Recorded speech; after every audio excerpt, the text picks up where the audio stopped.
Latest news updates కోసం ఇప్పుడే download చేసుకోండి media effects app. Welcome to media effects.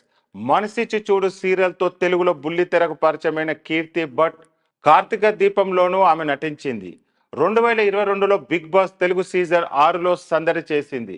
2017లో కీర్తి భట్ ప్రయాణిస్తున్న కారు ప్రమాదానికి గురవగా తల్లిదండ్రులు అన్న వదిన మృత్యుపాత పడ్డారు.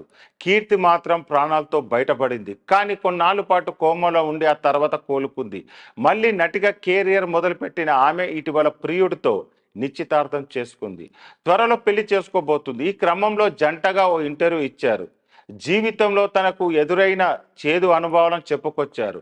ఫ్యామిలీకి యాక్సిడెంట్ అయిన తర్వాత నన్ను మంగళూరు తీసుకెళ్లారు. అక్కడనే 35 రోజులు ఉండాల్సి వచ్చింది. అక్కడ నాకు చాలా చేదు అనుభవాలు ఎదుర్కొన్నా. నన్ను ఎక్కడెక్కడో తాకేవారని తెలిసింది. కానీ బెడ్ మీద స్పర్శ లేని స్థితిలో ఉండడం వల్ల పక్కకు నెట్టే బలం కూడా ఉండేది కాదు. కాస్త కోలుకున్న తర్వాత అక్కడి నుంచి ఎవరికి చెప్పకుండా వచ్చేశాను. ఎటైనా వెళ్ళాలంటే డబ్బులు కావాలి. ఆపదలో ఉన్న స్నేహితులు ఇంటి దగ్గర దింపాలని ఆదుకోమని ఆటో వాళ్ళని అడిగితే 200 ఇస్తా వస్తావా అంటే సరే వస్తానే అనేదాన్ని. తర్వాత వాళ్ళ చూపులు తీరి చూసి అర్థమయ్యేది అని కీర్తి భట్ తనకు ఎదురైన దారుణాలను బయటపెట్టింది. ప్రస్తుతం మధురానగరిలో సీరియల్లో చేస్తుంది కీర్తి.